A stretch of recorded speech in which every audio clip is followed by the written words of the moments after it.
1990년 5월 햇살 가득한 봄날. 에버랜드의 전 이름 자연농원은 가족 단위 방문객들로 붐볐다. 5살 쌍둥이 형제 진호와 진호. 똑같은 얼굴에 장난기 가득한 두 아이는 동물원도 회전목마도 처음이었기에 눈이 휘둥그레져 있었다. 그날 엄마는 잠시 간식을 사기 위해 줄을 섰고 아빠는 카메라를 점검하고 있었다. 단 몇 분 아주 짧은 순간이었다. 하지만 그 순간 진우는 그 자리에 없었다. 진우야, 진우야? 진우야, 진우야?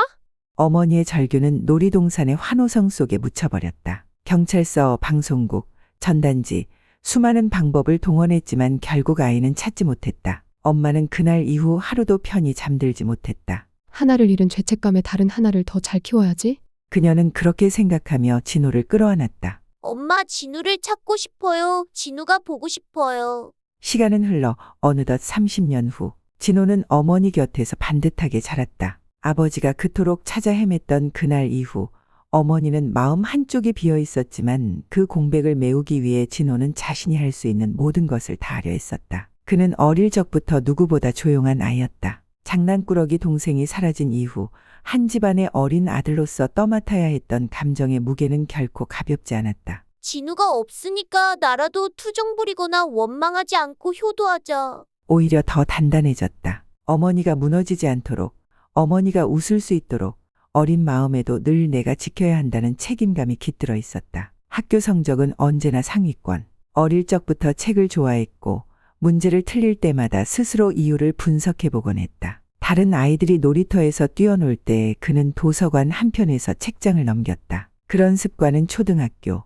중학교, 고등학교를 거쳐도 변하지 않았다. 심지어 수능 시험 전날 밤에도 어머니에게 차 한 잔을 타다 드리며 말했다. 엄마, 난 걱정 안 해도 돼요. 잘할 거예요. 왜냐면 난 엄마 아들이니까요. 그 말대로였다. 진호는 서울에서도 손꼽히는 명문대학에 진학했다. 인서울도 아닌 바로 서울대였다. 경제학과에 입학한 그는 학과 10% 이내의 성적으로 장학금을 놓치지 않았다. 물론 그의 성적표보다 더 빛나는 건 그의 인품이었다. 키는 185cm, 어깨는 넓고 등은 반듯했다. 또렷한 이목구비, 긴 속눈썹, 미소 지을 때마다 오히려 수줍게 웃는 눈매는 보는 이들의 마음을 따뜻하게 했다. 잘생겼다는 말이 무색하지 않았다. 하지만 그는 단 한 번도 자신의 외모를 과시한 적이 없었다. 학교에서도 후배들 중에서도 여학생들에게 인기가 너무 좋았다.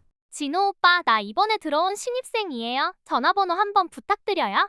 교수님께도 예의 바른 학생으로 이름이 났다. 주변 사람들은 진호는 도무지 미워할 수 없는 사람이라고 입을 모았다. 이유는 단 하나, 그가 가진 온기와 진심 때문이었다. 대학 졸업 후 그는 많은 기업들의 러브콜을 받았지만 어머니의 삶이 더 안정되기를 바라는 마음의 대기업에 취업했다. 연봉 높은 금융계열 대기업이었다. 첫 월급을 받던 날 그는 어머니 손을 꼭 붙잡고 말했다. 엄마, 우리 이젠 집에 가스레인지도 바꾸자. 그리고 냉장고도 너무 오래됐어. 아, 내일 엄마 치과 예약도 해놨어요. 그날 밤 어머니는 혼자 안방에서 조용히 울었다. 세상 모든 눈물이 슬프기만 한 건 아니란 걸 그날 그녀는 처음 알았다. 아들이 주는 기쁨은 슬픔을 덮고도 남는 감동이었다. 진호는 주말이면 늘 집에 들렀고 어머니가 좋아하는 반찬을 만들어 놓고 돌아가곤 했다. 자신의 집보다 어머니 집 냉장고에 더 자주 장을 받고 어머니가 감기라도 걸렸다 하면 가장 먼저 병원에 달려갔다. 휴일엔 둘이서 동네 산책을 하고 가끔은 같이 연극을 보러 가기도 했다. 그가 결혼을 생각하게 된 은희와의 만남에서도 어머니는 진호를 다시 한번 다르게 보았다. 은희를 처음 어머니에게 소개할 때 진호는 말없이 그녀의 손을 꼭 잡고 말했다. 엄마, 이 사람은 나만큼 엄마를 존중해 줄 사람이에요. 효자라는 말이 부족할 만큼 진호는 인생을 어머니의 삶을 지켜주는 일에 쏟아왔다. 그 어떤 성공보다 어머니의 웃음이 가장 큰 보람이었고 그 어떤 칭찬보다 어머니의 그래, 잘 컸다. 는 한마디가 인생 최고의 상이었다. 어머니는 때로 이렇게 말했다. 진호는 내게 두 번째 인생이었어. 그 아이가 없었으면 나도 무너졌을 거야. 그토록 반듯하고 따뜻하며 아름다웠던 진호. 그는 어머니의 희망이었고 가족의 자랑이었으며 세상이 더 좋은 방향으로 나아가야 할 이유 그 자체였다. 그리고 그를 한층 더 빛나게 만든 건 은이었다. 진호보다 5살 어린 그녀는 지혜롭고 따뜻한 사람이었다. 두 사람의 첫 만남은 한 도서관에서였다. 책장 너머로 손이 마주쳤고 동시에 같은 책을 집으려다 마주본 순간 은희는 가볍게 웃었고 진호는 심장이 내려앉는 느낌을 받았다. 내 심장이 왜 이렇게 두근거리는 걸까? 이런 느낌은 처음이야. 저 여자가 내 마음에 들어온 걸까? 그렇게 시작된 인연은 몇 번의 우연한 마주침을 거쳐 결국 커피 한 잔을 함께하며 진지한 만남으로 이어졌다. 연애 초기 진호는 다소 과묵했지만 언제나 다정했고 은희는 활기차면서도 배려심이 깊었다. 계절마다 작은 여행을 함께 다녔고 비 오는 날이면 같은 우산 아래서 조용히 손을 잡았다. 은희는 진호의 어머니를 공경했고 진호는 은희의 가족에게도 정성을 다했다. 진호는 평범한 월급쟁이였지만 매년 크리스마스엔 직접 만든 달력과 손글씨 편지를 선물했다. 이거 오빠가 직접 쓴 편지예요. 너무 잘 썼어요, 어머. 이 동글동글한 귀여운 글씨체 너무 귀여워요.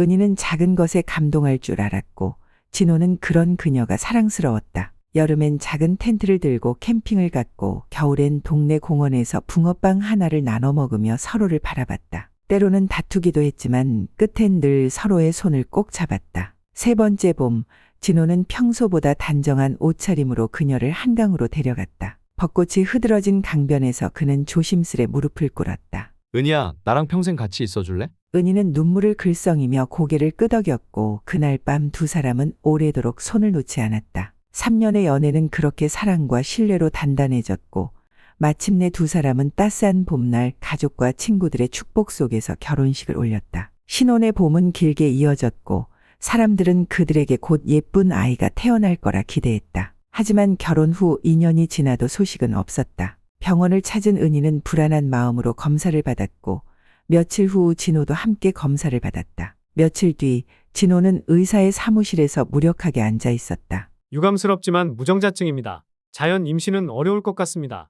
의사의 말이 귓가에서 메아리 쳤다. 집으로 돌아가는 길, 진호는 내내 입을 열지 않았다. 그날 이후 그는 밤마다 혼자 눈물 지었다. 사랑하는 아내에게 진실을 말할 수 없었다. 그녀가 받을 충격이 두려웠다. 그에게 은희는 가슴이 아닌 삶 자체였기 때문이다. 그런 그들에게 운명처럼 또 하나의 사건이 찾아온다. 어느 날 어머니는 오래된 연락처로부터 한 통의 전화를 받는다. 30년 전 잃어버린 아들을 찾았다는 소식이었다. DNA 검사 결과 잃어버린 아이가 틀림없었다. 어머니는 진우를 다시 만났다. 진우야, 진우야, 이게 정말 꿈은 아닌 거지? 정말 내가 내 아들 진우인 거지? 하지만 진우는 그녀가 상상한 내 아들과는 전혀 달랐다. 그는 거칠었고 삐뚤어져 있었다. 고등학교 시절 일진이었고 양부모를 병과 사고로 잃은 뒤에는 방황을 반복했다. 경찰서, 보호관찰, 소년원까지 그의 청춘은 상처투성이었다. 그래도 그는 어머니가 처음으로 진짜 가족이라 말한 사람이었다.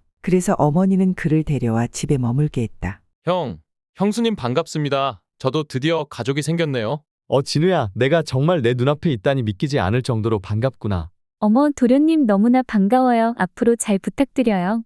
진호와 진우 똑같은 얼굴, 엄마도 은희도 헷갈릴 정도로 누가 뭐래도 쌍둥이였다. 하지만 성격은 정반대였다. 은희는 처음엔 놀랐지만 곧 얘에 바르게 그를 도우려 했다. 그러나 문제는 진우의 내면이었다. 그는 은희에게 점점 이상한 감정을 품기 시작했다. 왜 하필 저 여자가 형수야? 근데 너무 아름다워. 사람이 아닌 것 같아. 그러던 어느 날, 진호가 출장을 떠난 어느 날, 어머니도 친구들과 1박 2일 여행을 떠나게 되었다. 그날 저녁, 집엔 은희와 진우 단둘만 남았다. 진우는 오래전부터 계획한 일을 실행했다. 조용히 방에서 꺼낸 수면제, 그가 예전에 조직 생활하던 시절 얻은 것이다. 형수, 우리 술 한잔 어때요? 이런 날은 대화도 좋잖아요. 은희는 순수한 마음으로 잔을 들었다. 웃으며 잔을 부딪혔다. 술 몇 잔이 돌았고 그녀는 이내 정신을 잃었다. 잠든 은희를 안아 방으로 옮긴 진우는 한참 동안 그 옆에 앉아 그녀를 바라봤다. 그녀는 아무것도 모른 채 평온한 얼굴로 잠들어 있었다. 진우는 손끝을 떨며 숨을 길게 내쉬었다. 안 돼. 지금 멈춰야 해. 그러나 그는 멈추지 못했다. 불길같이 불타오르는 정욕을 꺼버릴 수는 없었다. 그 순간의 선택은 그 이후 그의 인생 전체를 뒤흔들었다. 하지만 그날 이후 그는 매일 밤 자책과 공포 속에서 살아야 했다. 형의 그림자, 형수의 눈빛, 그리고 태어날지도 모를 생명. 그는 자신이 인간이라 믿을 수 없었고 그 죄를 묻고 벌할 사람은 결국 자신뿐이라 믿었다. 다음 날 소파에서 깨어난 은희는 기억이 없었다. 어지러운 머리를 흔들며 어제 제가 잠들었죠? 도련님, 이불까지 덮어주시고 고마워요. 진우는 짐짓 아무 일 없다는 듯 웃었다. 어머니 오시면 같이 외식이나 가요. 이후 진호가 돌아왔고 다시 평온한 일상이 시작되는 듯했다. 진우도 작은 디자인 회사에 취직하며 조용히 살아갔다. 하지만 마음속 불씨는 꺼지지 않았다. 형수의 아름답던 몸, 그날 밤의 기억. 진우는 또 다시 기회를 노렸다 그러던 어느 날 은희는 두 줄이 선명한 임신 테스트기를 들고 환하게 웃었다. 오빠, 우리 드디어 아기 생겼어.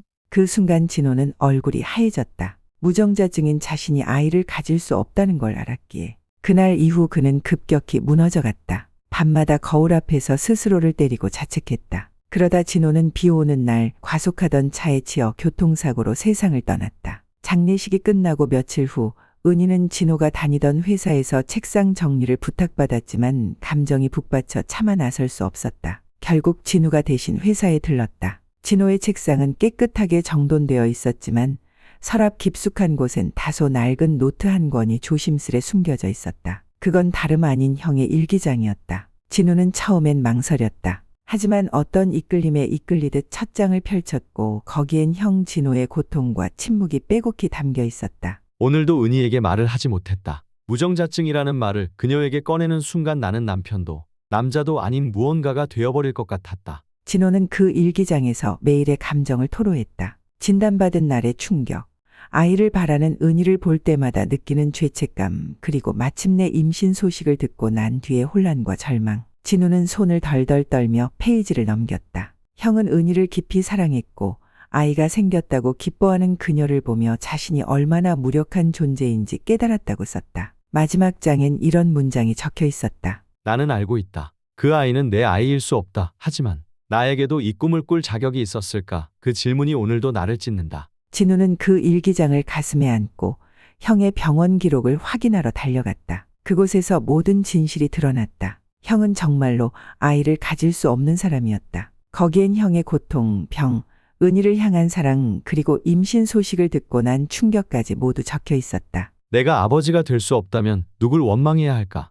그냥 안고 가야겠지. 진우는 병원에 가서 형이 진단 사실을 직접 확인했고 모든 것이 명확해졌다. 그 아이는 내 아이야. 진우는 떨리는 목소리로 어머니에게 사실을 털어놓았다. 엄마, 그 아이, 형수 뱃속의 아이, 내 아이인 것 같아요. 어머니는 처음엔 그 말을 이해하지 못했다. 눈을 깜빡이며 진우를 바라보다가 이내 두 손으로 입을 가렸다. 무슨 소리를 하는 거니? 진우야? 그게 무슨 말이야? 진우가 눈을 피하며 진실을 말하자 어머니는 귀를 의심했다. 그녀는 두 눈을 치켜뜨며 자리에서 벌떡 일어났다.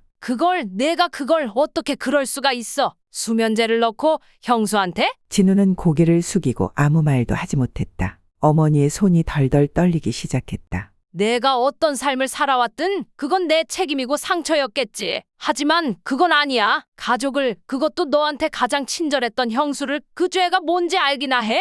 어머니는 눈물을 흘리며 그의 가슴팍을 치며 울부짖었다. 내가 진호 대신 살아 돌아온 게 이런 결과를 만들라고 그랬던 거야. 형은 너 찾은 후로 얼마나 기뻐했는지 알아? 그 형을 그렇게 배신해. 진우는 입술을 깨물며 말했다. 엄마, 나도 그때가 후회돼.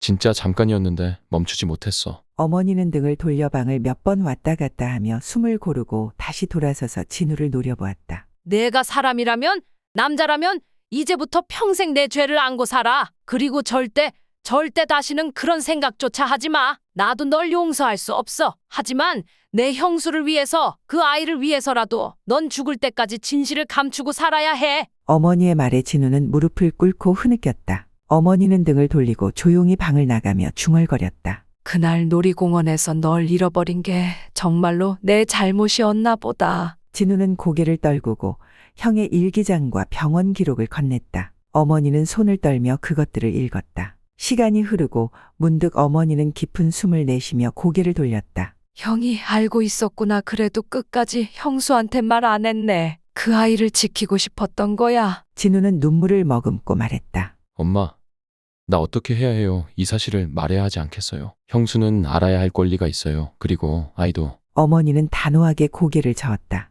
아니야, 절대 안 돼. 그 애는 이 사실을 알면 무너질 거야. 네 형은 끝까지 감췄어. 그게 진호가 택한 길이야. 넌 그걸 따라야 해. 진우는 벽을 바라보며 속으로 삼켰다. 그날 밤 형의 방에 혼자 남아 한참을 앉아 있었다. 문득 어머니가 다가와 그 옆에 앉았다. 진우야, 내가 어떤 짓을 했는지는 내가 다 알지. 하지만 지금 너도 상처받은 아이야. 그렇게 살게 된 건 너 잘못만은 아니야. 다만 그 죄값은 평생 안고 살아야 해. 그 말에 진우는 조용히 고개를 끄덕였다. 어머니는 그의 손을 꼭 잡고 속삭였다. 내가 이 집에 돌아온 건 어쩌면 내 삶을 다시 쓰라는 하늘의 기회일지도 몰라. 그 아이와 은희를 위해 너는 이제부터라도 제대로 살아야 해. 절대로 다시는 잘못된 길로 빠지면 안 된다. 그날 밤 이후 두 사람은 이 이야기를 더 꺼내지 않았다. 그저 마음속 깊은 곳에 묻고 각자의 방식으로 속죄의 삶을 살기로 다짐했다. 진우는 무겁게 고개를 끄덕였다.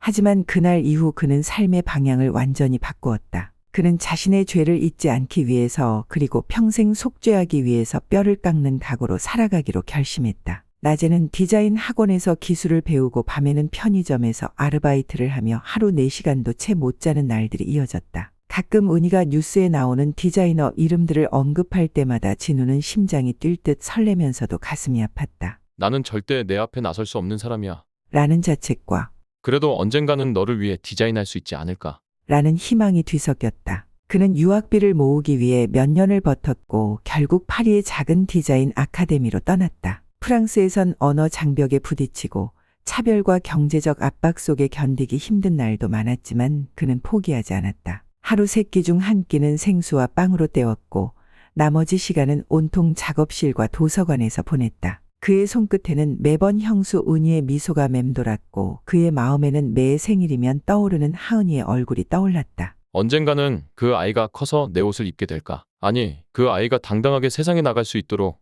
내가 무대 하나쯤은 만들어줘야 하지 않을까? 그는 그렇게 10년을 살았다. 장학생으로 유럽 디자인상을 수상하고 뉴욕과 밀라노에서 연달아 전시를 성공시키며 세계적으로 주목받는 디자이너가 되었다. 한국에 돌아왔을 때 그는 더 이상 누구의 그림자도 아닌 이름 있는 아티스트였다. 그러나 그의 집벽에는 여전히 은희와 하은이의 사진이 붙어 있었다. 그는 그들의 존재를 세상에 말하지 않았지만 모든 디자인의 모델을 은희와 하은이를 상상하며 완성했다. 그가 만든 아이 옷은 늘 하은이 또래의 아이를 기준으로 했고 여성복의 곡선엔 은희가 미소 지으며 말하던 목소리와 손짓이 반영되었다. 진우는 평생 연애도 하지 않았다. 누군가를 사랑할 자격이 자신에게 없다고 믿었고 그 마음이 변할 날도 없었다. 사랑이 죄였고 그 죄가 자신을 여기까지 데려온 유일한 연료였다. 그는 매 크리스마스마다 자신이 디자인한 옷을 포장해 익명으로 보냈고 그 선물이 하은이의 생일 옷장 한 켠에 걸릴 때면 그는 조용히 웃었다. 그의 노력, 그의 이름, 그의 성공, 그 모든 배후에는 은희와 하은이가 있었다. 형수로서, 사랑으로서, 조카로서, 딸로서. 그리고 그 사랑은 말하지 못하는 사랑이었기에 더 깊었다. 그의 삶엔 늘 한 여인이 있었다. 형수, 은희, 그리고 자신의 아이. 아이의 생일이면 익명으로 선물을 보내고 멀리서 아이의 성장 소식을 들었다. 그는 그 아이의 삼촌으로 남았고 그 이상은 넘지 않았다. 그러나 해가 갈수록 형수를 향한 감정은 단순한 죄책감을 넘어서기 시작했다. 사랑이었다. 밤이면 혼잣말을 하곤 했다. 형, 내가 이 사랑을 품고 살아도 될까? 형 너무 미안해. 그 즈음 조카이자 딸인 하은이가 병원에 입원했다는 소식이 들려왔다. 진단명은 만성신부전증. 그것도 말기 단계였다. 치료는 더 이상 약으로 되지 않았고 오직 신장 이식만이 유일한 생존의 길이었다. 은희는 밤낮으로 병원을 지켰고 의료진은 대한조직적 합성항원 HLA 검사를 통해 가능한 모든 기증자 리스트를 확인했지만 하은이와 조직이 일치하는 사람은 좀처럼 나타나지 않았다. 말기 신부전증 환자의 경우 HLA 항원, 혈액형 그리고 교차 반응성 항체 검사에서 모두 적합한 기증자를 찾는 확률은 매우 낮다. 형진호는 이미 사망한 상태였고 생물학적 연관이 없는 진호의 가족이나 은희 쪽에서도 조직과 혈액형 모두 일치하는 사람은 없었다. 진우는 조용히 병원 뒤편 공터에 앉아 하늘을 올려다보았다. 하은이의 투병으로 어머니와 은희 모두 지쳐 있었고 자신은 그저 멀리서 아무 말도 못하고 있었다. 하지만 그는 이미 마음을 정했다. 자신의 몸이라도 내어줘야 했다. 신장을 줄 수 있는지 검사를 받은 그는 며칠 뒤 의사의 전화를 받았다. 진우 씨, 놀라운 결과가 나왔습니다. 환자와의 조직적 합성이 거의 완벽합니다. 수술이 가능해 보입니다. 그는 무너질 듯 웃으며 고개를 끄덕였다. 그렇지, 내 딸이니까. 의사는 기증자의 신원을 보호하길 원하느냐고 물었지만 그는 오히려 당당히 밝히기로 했다. 하은이에게 내가 주고 싶어요. 그냥 이유는 묻지 말아주세요. 수술 당일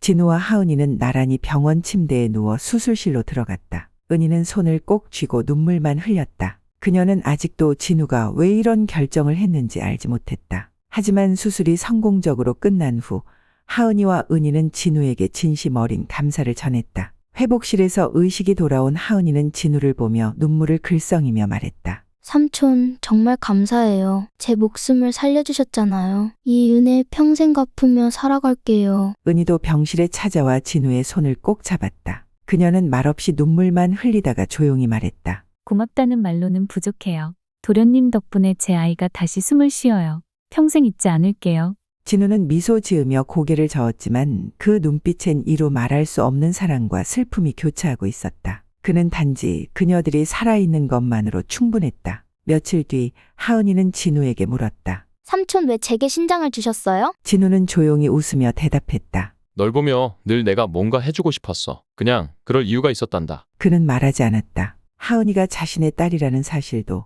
자신이 그 아이를 위해 모든 것을 버려온 세월도, 그저 침대 끝에 앉아 그녀가 무사히 숨을 쉬는 모습을 바라보며 속으로 되뇌었다. 형, 내가 이 아이만은 지켜내고 싶었어. 그는 매년 편지를 썼다. 고백이 담긴 편지들. 그러나 한 번도 보내지 못했다. 수십 장의 편지는 그의 서랍 속에서 바스락거렸다. 그리고 그는 여전히 고민했다. 언젠가 진실을 말하게 될까? 아니면 그냥 그날 밤의 그림자 속에서 살아야 할까? 그로부터 몇 달 뒤 진우는 수술 회복 이후 처음으로 은희와 하은이의 집에 초대를 받았다. 은희와 하은이는 도련님이자 삼촌에게 감사한 마음을 담아 정성껏 저녁 식사를 준비하기로 마음먹고 함께 마트에 장을 보러 나섰다. 하은이는 엄마 손을 꼭 붙잡고 재료 리스트를 읽으며 신이 나 있었고, 은희는 어떤 요리를 해야 진우가 가장 좋아할까 고민하며 매대를 살폈다. 장을 마친 두 사람은 마트 앞에서 우연히 진우와 마주쳤다. 진우는 두 사람이 들고 있는 장바구니를 보고 환하게 웃으며 말했다. 도와드릴게요. 이렇게 무겁게 들고 다니면 손목 나가요. 은희는 조금 당황했지만 그 따뜻한 웃음에 안도하며 고개를 끄덕였다. 하은이는 삼촌의 팔에 팔짱을 끼며 익숙하게 말했다. 오늘 삼촌 온다고 해서 제가 직접 장 봤어요. 고기 잔뜩 사왔어요. 세 사람은 함께 집으로 향했고 하은이가 현관문을 열며 외쳤다. 어서 오세요. 오늘은 저희가 요리사예요. 진우는 그런 하은이의 모습에 웃음을 터뜨리며 집 안으로 들어섰다. 그 작은 초대는 그들에게 아주 소중한 하루의 시작이 될 뻔했다. 하지만 집에 들어서자마자 그들은 이상한 낌새를 느꼈다. 거실은 어지럽혀져 있었고 소파는 엎어져 있었으며 안방문은 살짝 열려 있었다. 은희가 불안한 눈빛으로 그쪽을 향해 발걸음을 옮기려는 찰나 갑자기 문틈에서 검은 복면을 쓴 남자 3명이 튀어나왔다. 움직이지 마. 가만히 있어. 한 명이 칼을 들이밀며 소리쳤고 하은이는 공포에 질려 비명을 질렀다. 진우는 본능적으로 은희와 하은이 앞에 서며 두 팔을 벌렸다. 그러나 이미 불량배 한 명이 하은이를 붙잡으려 손을 뻗고 있었다. 그 순간 진우의 눈빛이 돌변했다. 그 눈빛은 과거 조직에 몸담고 있었던 시절, 거리에서 생존을 위해 싸웠던 그 시절의 눈이었다. 형수 하은이 데리고 뒤로 물러서요. 지금 당장. 그리고 순식간에 진우는 가장 가까운 놈의 손목을 꺾어 칼을 떨어뜨리고 주먹을 정통으로 턱에 꽂았다. 두 번째 놈은 야구 방망이를 휘둘렀지만 진우는 몸을 비틀어 피하고 그 다리를 걸어 넘어뜨렸다. 세 번째는 놀라 뒤로 물러났지만 진우는 숨 돌릴 틈도 주지 않고 덮쳤다. 그러나 이때 쓰러진 불량배 하나가 마지막 힘을 다해 칼을 들고 일어나 하은이에게 달려들었다. 안 돼! 진우는 본능적으로 몸을 던졌다. 그리고 날아든 칼은 그의 복부를 깊게 찔렀다. 한 번, 두 번, 세 번. 피가 뿜어져 나왔다. 은희의 비명, 하은이의 울음소리가 뒤섞이는 혼란 속에서 진우는 힘겹게 숨을 쉬며 무너졌다. 은희가 달려와 그의 얼굴을 붙잡고 흔들었다. 도련님, 안 돼요. 정신 차려요. 제발. 진우는 흐릿해진 시야 속에서 그녀를 바라보며 미소 지었다.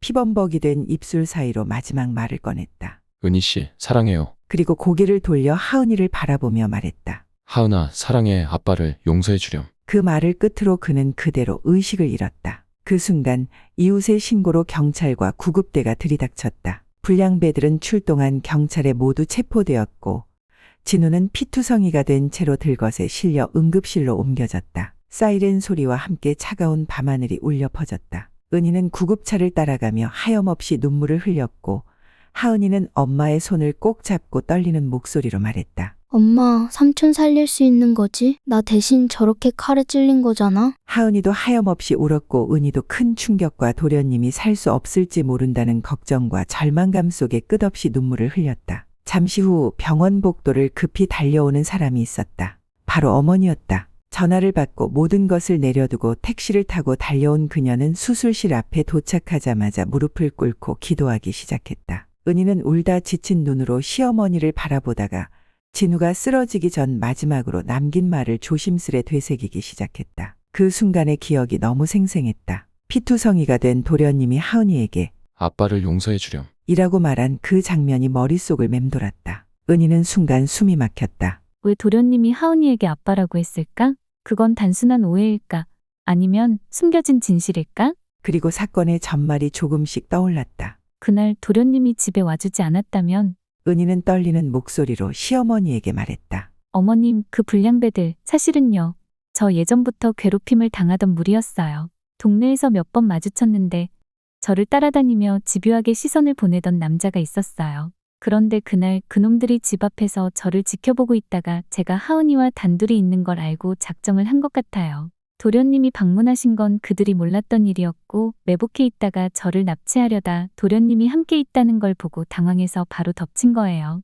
어머니는 놀란 눈으로 은희를 바라보았다. 은희는 다시 말을 이었다. 근데 도련님이 아니었으면 전 정말 하은이도 위험했어요. 그놈이 하은이에게 칼을 휘두르려는 순간 도련님이 대신 몸을 던졌어요. 저희를 지키려다 그렇게 된 거예요.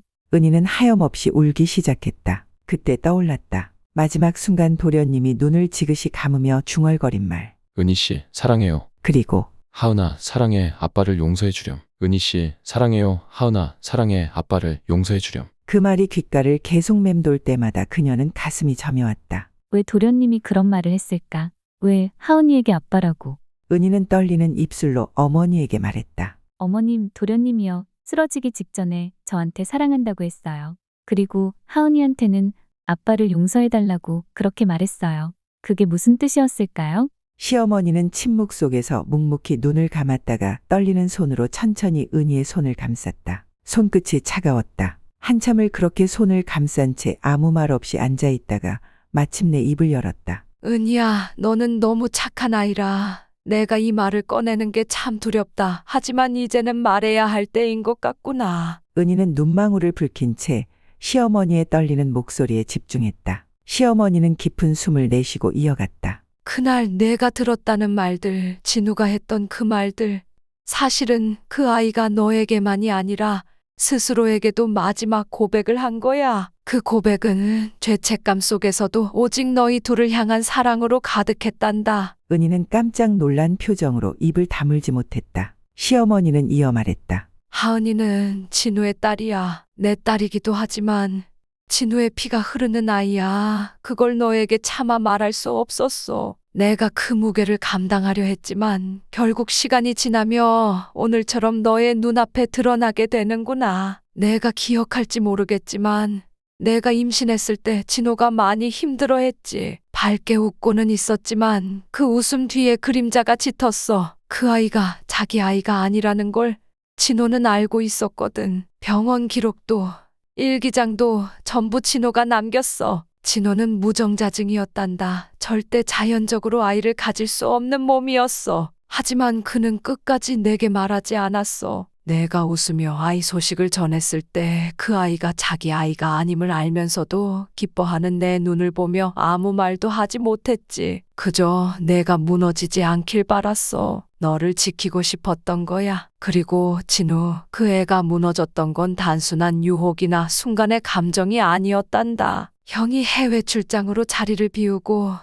나 역시 어르신들과 함께 떠나는 단체 여행으로 하룻밤 집을 비우게 되었을 때였지. 그날 밤 집에는 너와 진우 단둘이 남게 되었단다. 진우는 오래전부터 왜곡된 마음을 품고 있었다. 어린 시절 버려지고 방황하며 살아오며 세상과 사람을 신뢰하지 못했지만 유일하게 마음이 간 사람은 바로 너였대. 잘못된 방향으로 자라난 그 감정이 결국 그날 밤 그 아이를 무너뜨리고 말았지. 그날 진우는 너에게 수면제를 탄 술을 권했어. 자신도 오랫동안 갈등하고 망설였지만 결국 잘못된 선택을 해버린 거야. 내가 무방비하게 잠든 후 진우는 죄를 저질렀고 아침이 되어서야 현실을 마주했지. 너는 아무것도 기억하지 못한 채 오히려 그에게 고맙다고 말했지. 이불을 덮어줬다며. 그 말을 듣고 진우는 자신의 잘못을 깨달으며 무너져 내렸단다. 그 이후 진우는 평생 그 죄를 안고 살아왔어. 너의 임신 사실을 듣고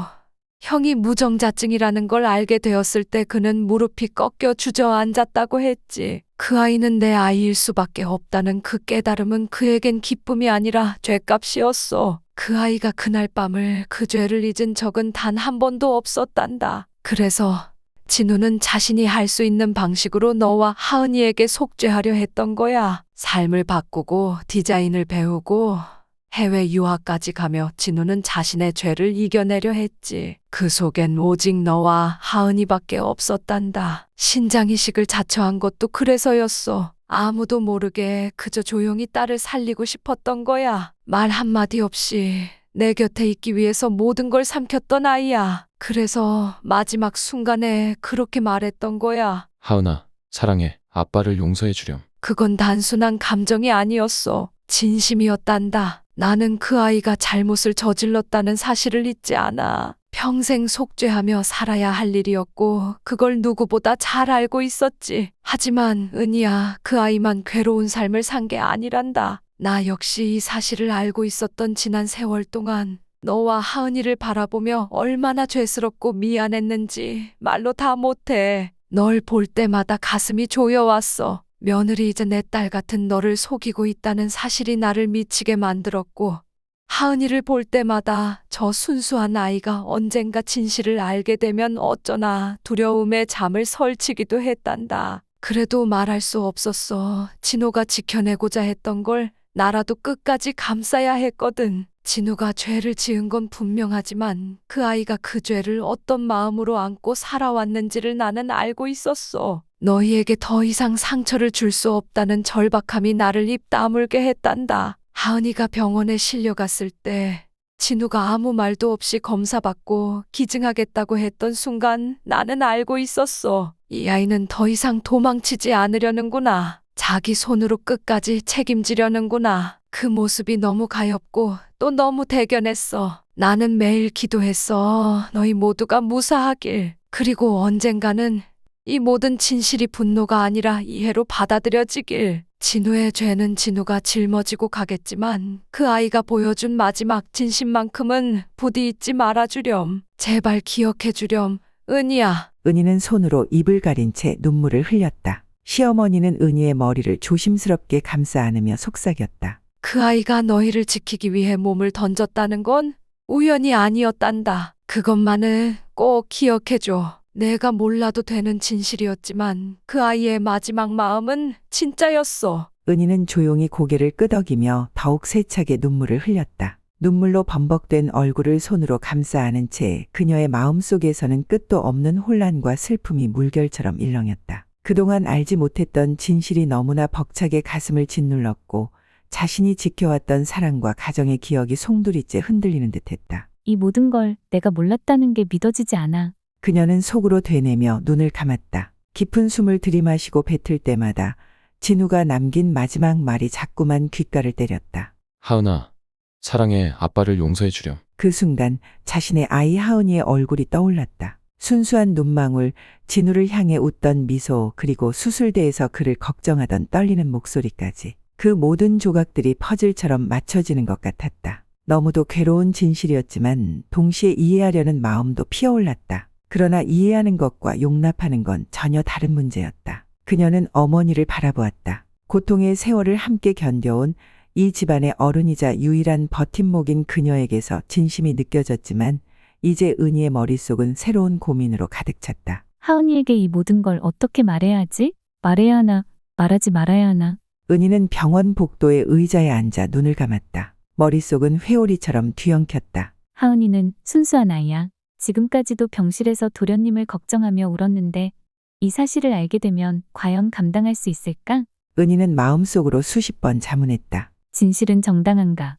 고통을 주더라도 진실을 알려주는 것이 아이에게 옳은가? 아니면 아이의 평온한 삶을 위해 영원히 묻어두는 것이 사랑인가? 하지만 아이가 커서 만약 이 사실을 다른 경로로 알게 된다면 그땐 우리를 얼마나 원망할까? 왜 말하지 않았느냐고, 나는 누구냐고 묻는다면 그 대답을 나는 할 수 있을까? 그녀는 하은이의 얼굴을 떠올렸다. 늘 웃음이 가득하던 눈망울, 자신을 엄마라 부르며 안기던 작고 따뜻한 손. 그리고 진우, 그녀는 이제 알았다. 진우가 보여준 모든 행동과 희생, 그 끝에 남긴 한마디. 하은아, 아빠를 용서해 주렴의 의미를. 하은이는 진실을 알 권리가 있어. 하지만 너무 어리잖아. 아직 그걸 받아들일 준비가 안 됐어. 아니, 나조차도 준비가 안 됐는데. 그녀는 고개를 떨구었다. 숨소리가 흐느낌처럼 울렸다. 그러다 문득 한 가지 생각이 들었다. 진실을 말하는 시점은 지금이 아닐 수도 있어. 하지만 영원히 숨기지는 않겠다고, 언젠가는 말해주겠다고 내 안에서 다짐하는 것만으로도 괜찮지 않을까?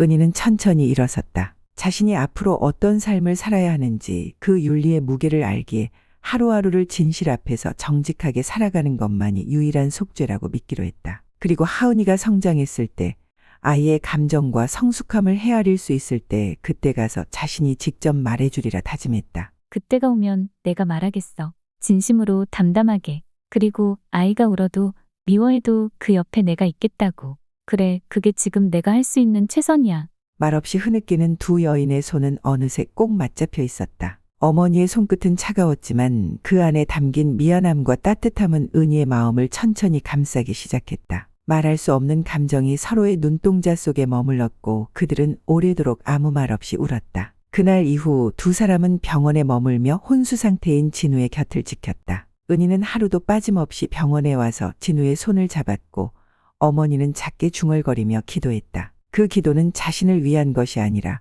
평생을 속죄하며 살아온 아들의 생명을 위한 절박한 외침이었다. 하나님, 제 아들을 제발 살려주세요. 이 아이가 죄를 저질렀다 해도 목숨을 던지며 다른 생명을 지켰습니다. 제발 다시 한번 기회를 주세요. 은희는 진우의 숨결 하나하나를 확인하며 그가 깨어나길 바랐다. 혼자 있을 때면 눈물로 베개를 적셨고 하은이가 병실에 올 때면 일부러 웃음을 지으며 그를 다정히 소개했다. 하은아, 삼촌은 지금 잠깐 자고 있는 거야.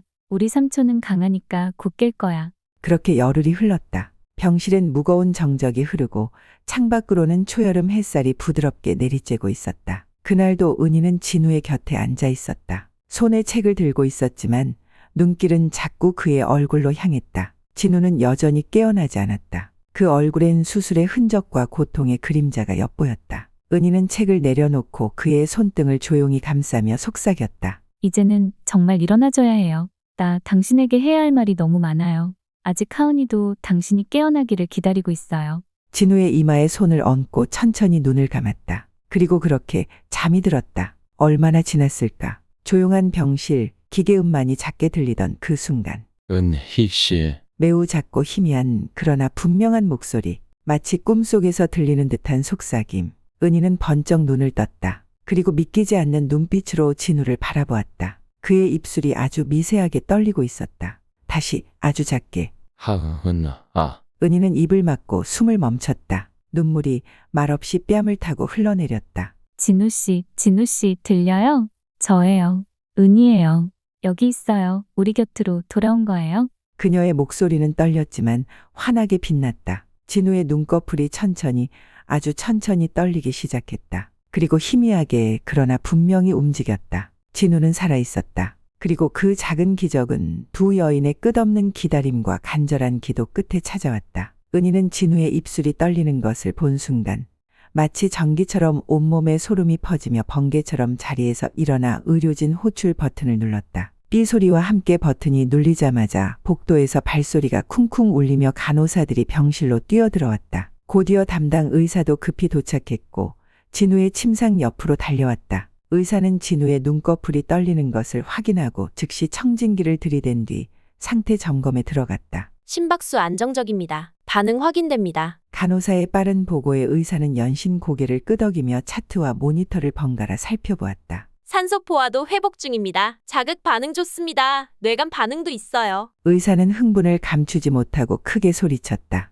이건 기적입니다. 심각한 뇌 손상 없이 자가 반응이 돌아오다니 믿기 힘들 정도군요. 은희는 눈시울이 붉어진 채 입을 틀어막고 진우의 손을 꼭 쥐며 울먹였다. 어머니는 무릎을 꿇고 엉엉 울며 속삭였다. 하나님 감사합니다. 우리 아들 살아 돌아오게 해주셔서 정말 감사합니다. 진우의 생명력 그리고 무엇보다 두 여인의 헌신과 기도가 만들어낸 기적이었다. 산소포화도 정상으로 회복되고 있습니다. 간호사가 보고하자 의사는 차트와 모니터를 번갈아 보며 크게 외쳤다. 이건 정말 기적입니다. 뇌 손상 없이 자가 반응이 돌아온 경우는 매우 드뭅니다. 의사의 외침에 병실은 숨죽인 채 지켜보던 가족들의 환희로 가득 찼다. 어머니는 진우의 손을 붙잡고 눈물을 쏟아냈다. 우리 아들, 우리 진우 살아 돌아와줘서 고마워. 고맙다. 은희 역시 눈물을 감추지 못하고 진우의 옆에 다가앉았다. 정말 돌아온 거예요. 다시 살아난 거예요.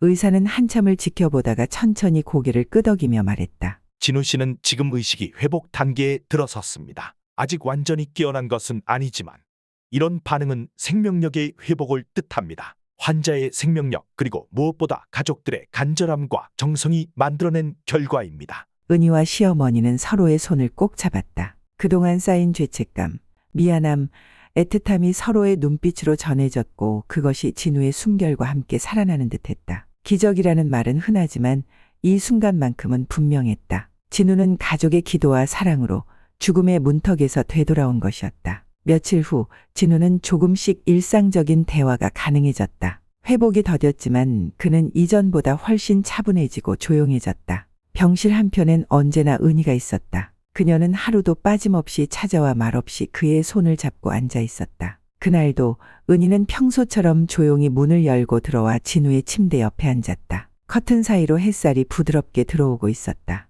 진우 씨, 오늘 좀 괜찮아 보여요. 얼굴이 훨씬 나아졌어요. 진우는 미약하게 웃었다. 덕분이에요. 당신이 매일 와줘서 나 버틸 수 있었어요. 한동안 조용히 서로의 눈을 바라보다 은희가 조심스럽게 말을 꺼냈다. 오늘은요, 정말 꼭 하고 싶었던 말을 하려고요. 진우는 천천히 고개를 끄덕이며 눈을 맞췄다. 처음부터 빗나간 관계였고 잘못된 시작이었지만 당신 덕분에 제 삶과 하은이의 목숨이 지켜졌어요. 저는 그걸 절대 잊지 않을 거예요. 당신이 아니었다면 저희는...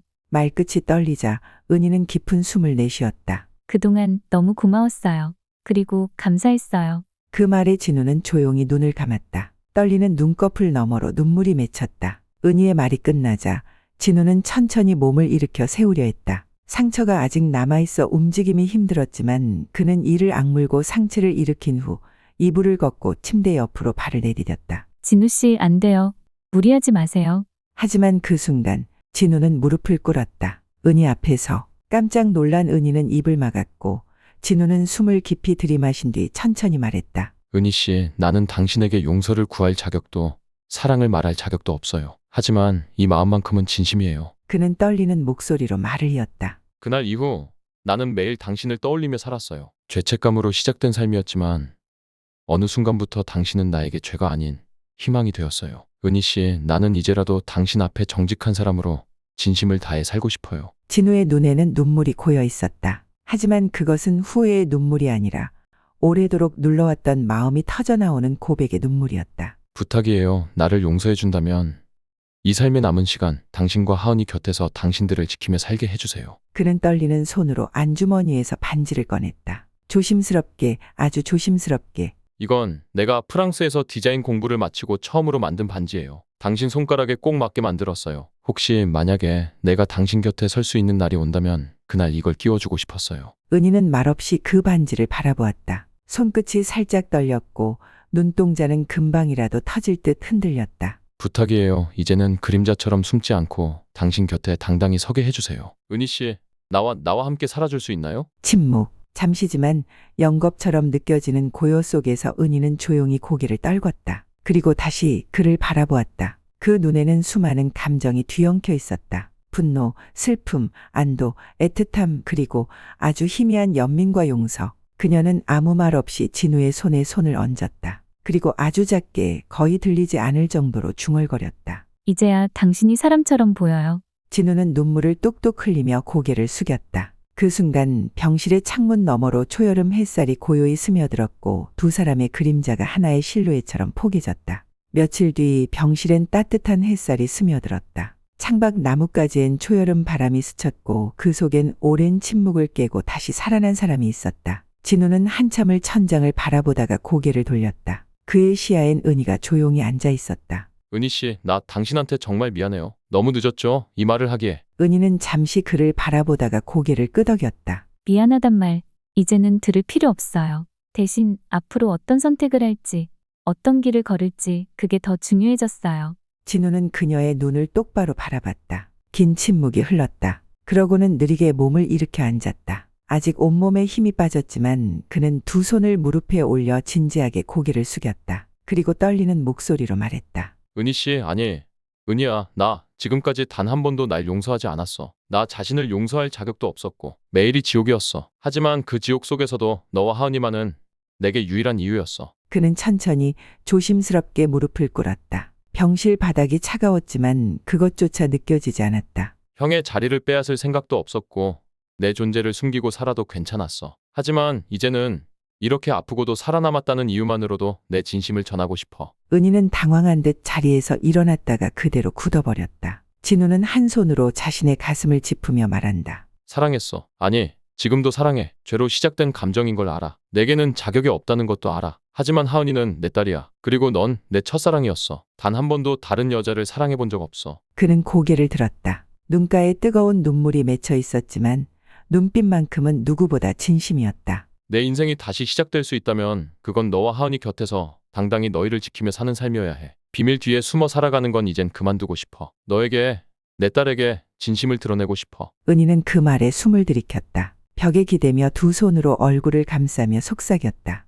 왜 이제야, 왜 지금에서야 이런 말을 해요? 그동안 그렇게 많은 상처를 주고도. 너무 늦은 걸 알아. 그래서 강요하진 않을게. 단지 지금 이 자리에서만은 내 진심을 전하고 싶었어. 은희야, 날 용서해 줄 수 있다면 내 사랑을 받아줘. 비로소 내가 너희 곁에서 아버지로, 한 남자로 살아가고 싶어. 그는 그 말과 함께 이 말을 바닥에 댔다. 병실 안에 공기가 멎은 듯 정적이 흘렀다. 은희는 눈을 감고 긴 호흡을 내쉬었다. 그리고 아주 천천히 그의 곁에 앉았다. 손을 내밀어 그의 등을 살짝 감쌌다. 나는 아직도 마음이 너무 복잡해요.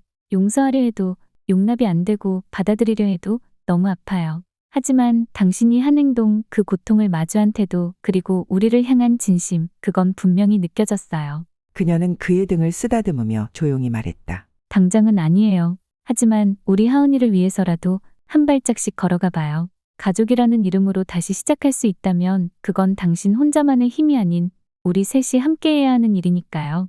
진우는 고개를 들었다. 눈빛이 촉촉해졌다. 말없이 그녀를 바라보다가 조용히 고개를 끄덕였다. 그 순간 병실 문이 열리며 하은이가 수줍게 고개를 내밀었다. 엄마, 삼촌, 아니, 아빠, 괜찮아? 은희는 순간 멈칫했지만 진우는 그 부름에 눈을 크게 떴다가 이내 눈물이 흘렀다. 하은이는 천천히 다가와 그의 손을 꼭 잡았다. 엄마가 다 말해줬어요. 저도 이해는 안 되지만 그래도 아빠가 저를 살려줬잖아요. 그래서 저도 다시 시작하고 싶어요. 진우는 하은이를 와락 끌어안았다. 눈물은 멈추지 않았고 은희는 조용히 미소 지으며 그들을 바라보았다. 그날 세 사람은 말없이 서로를 껴안고 있었다. 어두운 과거를 짊어진 채 그러나 이제는 서로를 향해 한 걸음씩 나아가기 시작했다. 이것이 그들의 새로운 시작이었다. 상처 위에 피어난 조용한 기적의 사랑이었다. 며칠이 흐른 뒤 시어머니는 평소보다 단정한 한복 차림으로 병실 문을 열었다. 그녀의 얼굴에는 깊은 주름과 세월의 흔적이 고스란히 새겨져 있었지만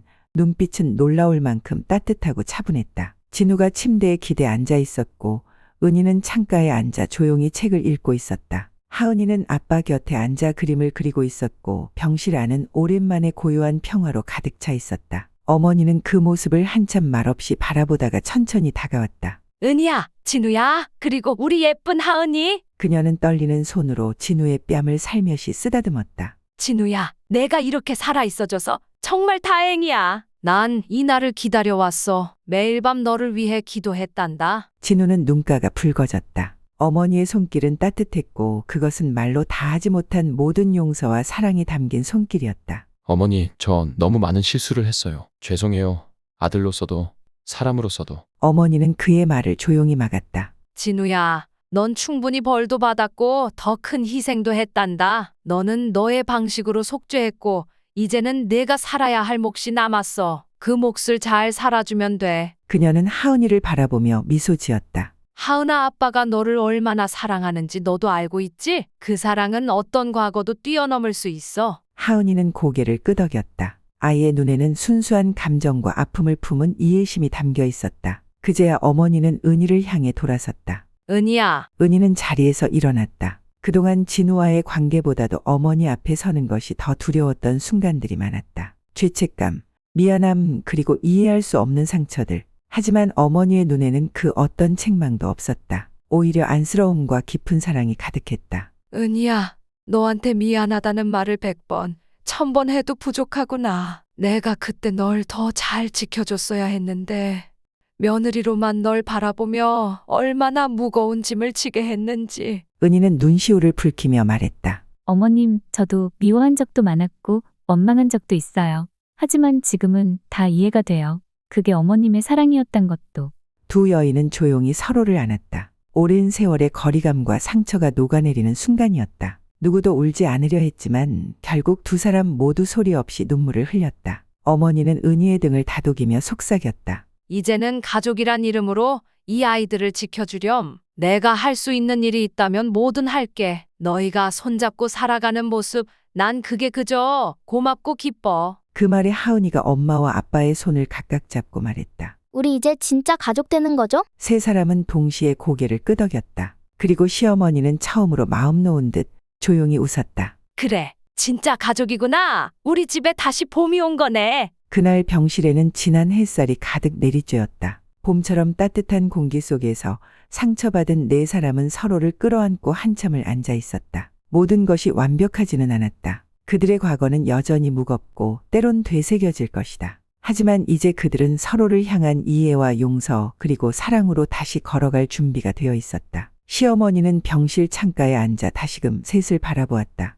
이제 내가 바라는 건 단 하나야. 너희가 다치지 않고 함께 웃는 하루하루를 살아주는 것. 그녀의 목소리는 나직했지만 그 울림은 병실을 가득 메웠다. 세 사람은 동시에 고개를 끄덕였다. 그렇게 봄날의 햇살 속에서 새로운 가족의 이야기는 조용히 그러나 강하게 시작되고 있었다. 며칠 뒤 병실엔 따뜻한 햇살이 스며들었다. 창밖 나뭇가지엔 초여름 바람이 스쳤고 그 속엔 오랜 침묵을 깨고 다시 살아난 사람이 있었다. 진우는 한참을 천장을 바라보다가 고개를 돌렸다. 그의 시야엔 은희가 조용히 앉아 있었다. 이것이 그들의 새로운 시작이었다. 상처 위에 피어난 조용한 기적의 사랑이었다. 그러나 그 기적을 함께하지 못한 한 사람이 있었다. 바로 진우의 아버지였다. 진우가 5살 되던 해 가족과 함께 자연농원으로 소풍을 갔다가 잠깐의 실수로 진우를 잃어버린 그날. 그날 이후 아버지는 하루하루 스스로를 갉아먹듯 살아갔다. 경찰서, 방송국, 전단지, CCTV, 전국 아동보호센터까지 찾을 수 있는 모든 방법을 동원했지만 진우는 끝내 돌아오지 않았다. 그리고 3년이 지났을 무렵 진우의 아버지는 말도 없이 병석에 눕게 되었다. 의학적으론 명확한 병명이 없었다. 하지만 의사들은 말했다. 화병, 시민성 위장 장애, 우울성 면역 저하, 결국은 마음이 병이었습니다. 그는 자신의 잘못이라며 식음을 전폐한 채 침대에서 눈을 감는 날이 많아졌고 어느 날 아침에 말도 없이 조용히 숨을 거두었다. 며칠 뒤 어머니는 낡은 나무함 하나를 들고 병실을 찾았다. 그 나무함은 아버지가 돌아가신 후에도 한 번도 열지 못한 채 옷장 맨 아래에 숨겨두었던 것이었다. 진우가 깨어났다는 소식을 들은 후 어머니는 마음을 다잡고 처음으로 그 나무함을 열었다. 그 안엔 놀랍게도 수십 장의 종이와 편지 그리고 낡은 필름 카메라 하나가 들어있었다. 손때가 묻은 편지 봉투들에는 모두 한 가지 문구가 적혀 있었다. 진우에게 돌아왔을 때 꼭 읽어줘요. 어머니는 떨리는 손으로 그중 한 장을 꺼내 진우에게 내밀었다. 아버지가 살아생전 매일 이걸 썼단다. 혹시라도 내가 돌아왔을 때 줄 수 있게 매일 밤마다 말이야. 진우는 조용히 편지를 받아 펼쳤다. 낡은 종이에서는 묵은 잉크 냄새와 함께 아버지의 흔적이 고스란히 풍겨왔다. 편지 속엔 이런 글이 적혀 있었다. 진우야, 오늘도 아빠는 너를 찾지 못했다. 하지만 포기하지 않을 거야. 혹시라도 내가 이 글을 읽고 있다면 기억해줘. 아빠는 단 하루도 너를 잊은 적이 없단다. 내가 혼자 울었을까 봐, 추웠을까 봐, 배고팠을까 봐 그 생각에 아빠는 밥 한 숟갈도 못 넘겼단다. 진우야, 혹시 나중에라도 돌아온다면 아빠한테 한마디만 해주렴. 괜찮아, 아빠. 그 말 한마디면 아빠는 그걸로 충분하단다. 진우는 편지를 든 채 말없이 눈을 감았다.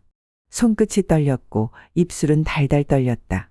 그토록 듣고 싶었던 한마디가 이제는 돌이킬 수 없는 시간이 되어 돌아왔다. 그는 편지를 가슴에 껴안고 속삭였다. 아버지, 괜찮아요.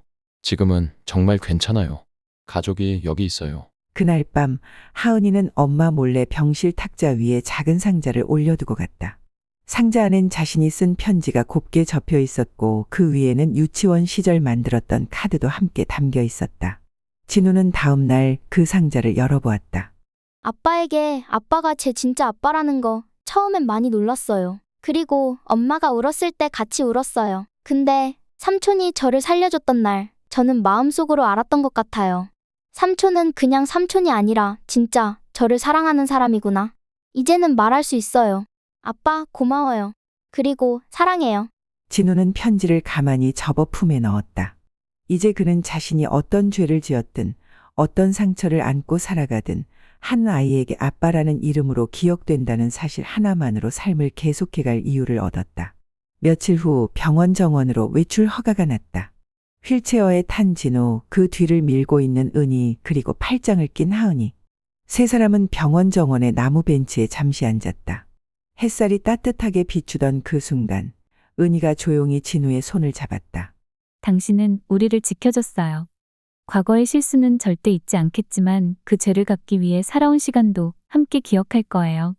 그리고 우리 하은이를 지켜준 걸 평생 감사할 거예요. 하은이는 활짝 웃으며 말했다. 그럼 이제 우리 다 같이 아빠 이름도 새로 만들어요. 진짜 아빠니까. 삼촌 아니고 이제 아빠. 알겠죠? 진우는 웃으며 고개를 끄덕였다. 처음으로 가슴 깊은 곳에서 울컥 올라오는 감정을 아무 제약 없이 꺼내놓을 수 있었다. 그는 두 사람의 손을 꼭 쥐었다. 그리고 고개를 들어 하늘을 바라보았다. 푸른 하늘, 몇 점의 구름 사이로 햇살이 스며드는 풍경 속에서 그는 조용히 입을 열었다. 아버지, 보고 계시죠? 당신 아들 이렇게 살아 있습니다. 그리고 이제라도 저 잘 살아보겠습니다. 말없이 흐르는 눈물. 그것은 더 이상 슬픔의 눈물이 아니었다. 속죄의 끝, 그리고 새로운 삶을 향한 작고 단단한 첫걸음이었다. 그날 정원에는 그들 세 사람의 그림자가 나란히 드리워져 있었다. 따로였던 과거, 함께하려는 현재, 그리고 언젠가는 웃으며 맞이할 미래. 그림자 너머 멀고 먼 하늘 어딘가에서 말없이 그들을 바라보며 미소 짓는 한 남자의 모습이 마음속에 또렷이 떠올랐다. 후일담 하은이의 이야기. 고등학교 입학식 날이었다. 검은 제복을 입고 교문을 들어서는 순간 나는 문득 어릴 적 기억이 떠올랐다. 놀이공원에서 엄마 손을 꼭 잡고 아빠랑 같이 오고 싶다 고 말하던 7살의 나. 그때는 아빠라는 단어가 조금 낯설었다. 삼촌처럼 다정하고 나를 병원에서 구해준 영웅이지만 어느 순간부터는 삼촌이라는 단어가 어색했다. 왜 자꾸 나한테 그렇게 다정할까? 왜 나만 보면 눈이 젖어 있을까? 왜 가끔 혼자 있을 땐 엄마 사진을 오래 들여다볼까? 그런 의문은 내가 초등학교 고학년이 되던 해 조심스레 엄마에게 묻고, 그리고 엄마가 조용히 눈을 감으며 꺼낸 긴 이야기로 하나둘 풀려나갔다. 나는 그날 밤 아무 말도 하지 못했다. 그저 침대에서 담요를 뒤집어 쓴 채 조용히 울었다. 내가 어떤 방식으로 이 세상에 왔는지, 어떤 죄책감 속에서 한 남자가 평생을 살아왔는지, 그리고 그 남자가 나를 살리기 위해 신장을 내준 이유까지 모든 게 이해되지는 않았다. 하지만 단 한 가지는 확신할 수 있었다. 그 사람은 나를 사랑했어. 누구보다 진심으로. 시간이 흘러 고등학생이 된 지금 나는 여전히 그를 아빠라 부른다. 엄마는 여전히 가끔 병원 일을 쉬며 집에 함께 있고, 아빠는 요즘 젊은 디자이너들 사이에서 꽤 유명한 이름이 되었다. 가끔 친구들이 야, 너네 아빠 진짜 유명하더라 라고 말하면 나는 웃으며 대답한다. 응, 우리 아빠 멋있지? 그 말을 할 때마다 내 안엔 수많은 감정이 교차한다. 자랑스러움, 슬픔, 감사함, 그리고 사랑. 나는 그 사람이 저지른 과거의 어두움을 모른 채 하지 않는다. 하지만 나는 또한 안다. 그 어두움 속에서 그는 나를 지키기 위해 살아왔고, 내가 태어난 그날 이후 단 하루도 나를 미워한 적이 없었다는 걸. 나는 가끔 일기장에 편지를 쓴다. 아빠, 나 이제 고등학생이에요. 교복 입고 거울을 보니 조금 당신이랑 닮은 것 같아요. 나도 알아요. 그날 밤의 진실, 엄마가 말해줬던 모든 이야기. 그게 전부는 아니지만 아빠가 평생 짊어진 짐이라는 것도 이해해요. 그래서 저는요. 그 죄를 넘어서서 사람으로 살아가려 애쓴 당신을 존경해요. 아빠, 우리 내년엔 같이 프랑스로 여행 갈래요? 아빠가 공부했던 그 거리 보고 싶어요. 그리고 언젠가는 내가 디자이너가 되면 아빠 이름이 새겨진 원단에 내 첫 작품을 그려볼래요. 그러니까 건강하세요. 오래오래 내 곁에 있어줘요. 나 아직 아빠 품에서 울고 싶은 날이 많을 것 같거든요. 그날 나는 어릴 적 아빠가 나를 안고 병원 정원에서 말없이 웃어주던 장면을 떠올렸다. 햇살 아래에서 눈을 가늘게 뜨고 나를 내려다보던 그 눈빛. 그게 나의 첫 기억이었고 아빠와 내가 진짜로 연결되어 있다는 신호였다. 이제는 말할 수 있다. 나는 당신을, 내 아빠를 사랑한다고. 진실은 때때로 아프고 삶은 때로 부끄럽지만 그 모든 걸 넘어서는 단어는 결국 사랑이라는 걸 나는 아빠에게 배웠다. 그러니 앞으로는 내가 지킬게요. 이제 아빠는 조금은 가벼워져도 돼요. 그리고 나는 오늘도 일기장을 덮으며 이렇게 중얼거린다. 아빠, 괜찮아요. 지금은 정말 괜찮아요. 그날의 봄. 우리가 다시 가족이 되었던 그날처럼 내 마음도 다시 따뜻해지고 있었다. 다음에는 더욱더 감동 있고 재미있는 이야기를 가지고 돌아오겠습니다. 구독과 좋아요 부탁드립니다.